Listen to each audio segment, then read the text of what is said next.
Paris, printemps 2025.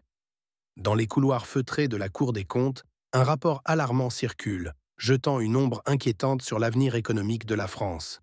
Les chiffres sont implacables. Si rien n'est fait, le système de retraite et celui de la sécurité sociale pourraient pas se retrouver dans une situation de cessation de paiement dès 2027.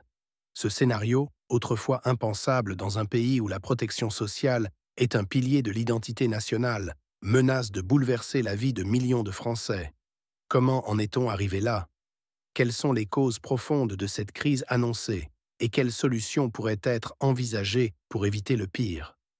Plongeons dans une analyse détaillée pour comprendre les enjeux et les implications de cette situation. La France est reconnue pour son modèle social généreux, l'un des plus protecteurs au monde.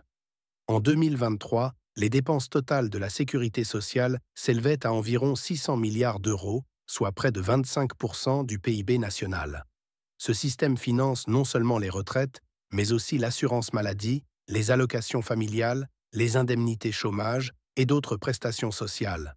Les retraites à elles seules représentaient environ 330 milliards d'euros en 2023, soit 13,8% du PIB, selon les données de la Direction de la recherche, des études, de l'évaluation et des statistiques, DRIUS.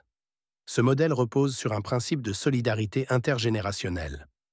Les actifs d'aujourd'hui cotisent pour financer les pensions des retraités actuels dans un système dit par répartition.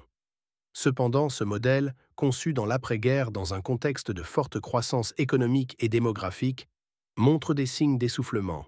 Les rapports successifs de la Cour des comptes, du Conseil d'orientation des retraites, SCOR, et d'autres institutions mettent en lumière des déséquilibres croissants. En 2023, le déficit de la sécurité sociale s'élevait à 8,9 milliards d'euros, malgré une légère amélioration par rapport aux années précédentes marquées par la crise du Covid-19. Mais les projections pour 2027 sont bien plus alarmantes. Le déficit pourrait atteindre 20 à 30 milliards d'euros si aucune réforme structurelle n'est mise en place. Pour les retraites, le Conseil d'orientation des retraites estime un déficit structurel d'environ 10 milliards d'euros par an à l'horizon 2030, avec un pic potentiel dès 2027 si les tendances actuelles se confirment. L'un des facteurs centraux de cette crise est le vieillissement de la population française. En 2025, la France compte environ 17 millions de retraités, un chiffre qui ne cesse d'augmenter. Selon l'INSEE, le ratio de dépendance démographique, nombre de retraités par rapport aux actifs, est passé de 25 retraités pour 100 actifs en 2000 à 35% en 2007-2025. D'ici 2030, ce ratio pourrait atteindre 40%, mettant une pression colossale sur les cotisations sociales des actifs. Ce déséquilibre est aggravé par une espérance de vie en hausse, 83 ans pour les femmes et 79 ans pour les hommes en 2023, et un taux de natalité en baisse, passé de 1 enfant pour femme en 2010 à 1 enfant pour femme en 2023. 1,68 en 2023. Moins d'enfants aujourd'hui signifie moins d'actifs demain pour financer les retraites. La Cour des comptes souligne que cette dynamique démographique, combinée à une croissance économique atone, prévue à environ 1,2% par an jusqu'en 2027 selon le FMI, rend le système actuel insoutenable. La France fait face à une croissance économique modeste qui limite les recettes fiscales et sociales. En 2023, le PIB français s'élevait à environ 2 700 milliards d'euros. Mais les projections pour 2027 tablent sur une croissance annuelle moyenne de seulement 1 à 1,5%. Cette faible croissance ne permet pas de générer les ressources nécessaires pour combler les déficits. Les cotisations sociales, qui représentent environ 18% du PIB, ne suffisent plus à couvrir les dépenses croissantes, notamment celles liées à la santé, aggravées par le vieillissement, et aux retraites. De plus, le chômage structurel, bien qu'en légère baisse, 7,2% en 2023 selon l'INSEE, réduit le nombre de cotisants. Les réformes du marché du travail, bien que nécessaires, n'ont pas encore produit les effets escomptés pour dynamiser l'emploi à grande échelle. Par ailleurs, la hausse des dépenses publiques, 56% du PIB en 2023, l'un des ratios les plus élevés de l'OCDE, limite la capacité de l'État à intervenir pour renflouer les caisses de la sécurité sociale.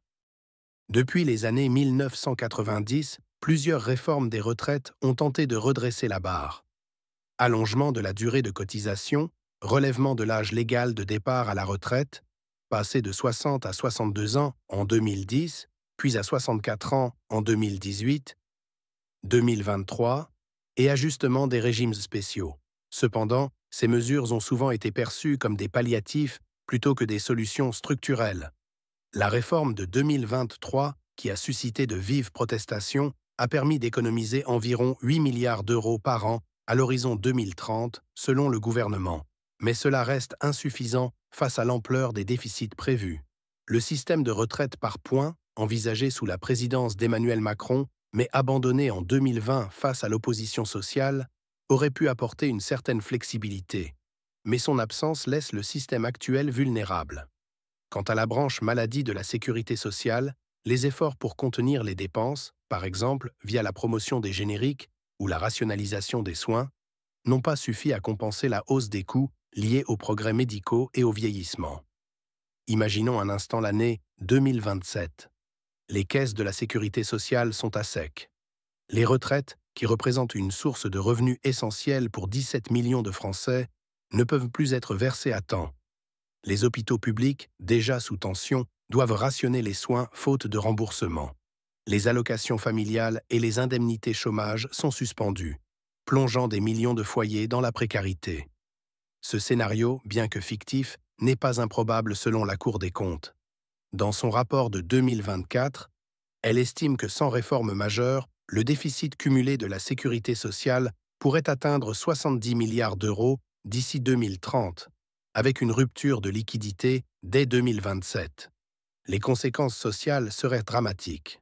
Les retraités, dont beaucoup dépendent exclusivement de leur pension, en moyenne 1 500 euros par mois pour le régime général en 2023, se retrouveraient démunis. Les inégalités, déjà marquées, s'aggraveraient, avec des tensions sociales potentielles. Manifestations, grèves et une montée des populismes. Le système de santé, pilier du modèle français, risquerait de s'effondrer, obligeant les ménages à souscrire à des assurances privées coûteuses, inaccessibles pour les plus modestes. Face à ce tableau sombre, plusieurs pistes sont envisagées pour éviter la cessation de paiement. Aucune n'est sans douleur, et toutes nécessitent un courage politique considérable. Premièrement, réformer en profondeur le système des retraites.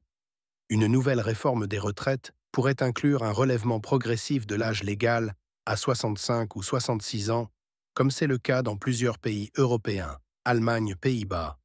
Cela permettrait de réduire le nombre de pensionnés et d'augmenter les cotisations.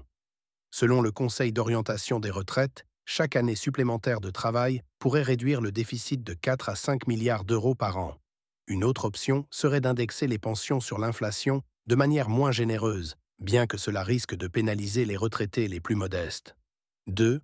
Augmenter les recettes.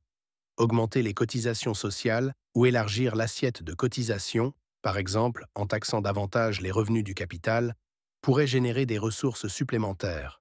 Une hausse de 1 point des cotisations sociales pourrait rapporter environ 10 milliards d'euros par an, mais elle risquerait de peser sur le pouvoir d'achat des actifs et la compétitivité des entreprises. Une autre piste serait de mobiliser le Fonds de réserve pour les retraites, FRR, qui disposait de 35 milliards d'euros en 2023, bien que cela ne soit qu'une solution temporaire. Troisième, réduire les dépenses de santé. Côté assurance maladie, des mesures comme la rationalisation des dépenses hospitalières, le développement de la prévention ou encore la lutte contre la fraude sociale, estimée à 2 à 3 milliards d'euros par an, pourraient me dégager des marges de manœuvre. Cependant, ces mesures nécessitent du temps et une coordination sans faille entre les acteurs publics et privés. Quatrième, stimuler la natalité et l'emploi. À plus long terme, des politiques natalistes, soutien aux familles, amélioration des crèches et une meilleure intégration des jeunes et des seniors sur le marché du travail pourraient renforcer le nombre de cotisants. Par exemple, une augmentation de 1% du taux d'emploi des 55 à 64 ans pourrait générer 2 milliards d'euros de cotisations supplémentaires par an. En ce printemps 2025, la France se trouve à un tournant. La cessation de paiement des retraites et de la sécurité sociale en 2027 n'est pas une fatalité, mais elle exige des décisions rapides et audacieuses. Le gouvernement, les partenaires sociaux et les citoyens doivent s'entendre sur un pacte social renouvelé, qui équilibre solidarité et responsabilité. Faute d'action, le modèle social français, jadis envié, risque de devenir un souvenir douloureux. Les mois à venir seront cruciaux pour dessiner un avenir où la protection sociale reste un droit inaliénable pour tous les Français. Merci d'avoir regardé cette vidéo jusqu'au bout. N'hésitez pas à la partager autour de vous, à mettre un petit « j'aime » si elle vous a plu, et surtout à vous abonner à la chaîne pour nous soutenir et ne rien manquer de nos prochaines vidéos. À très bientôt.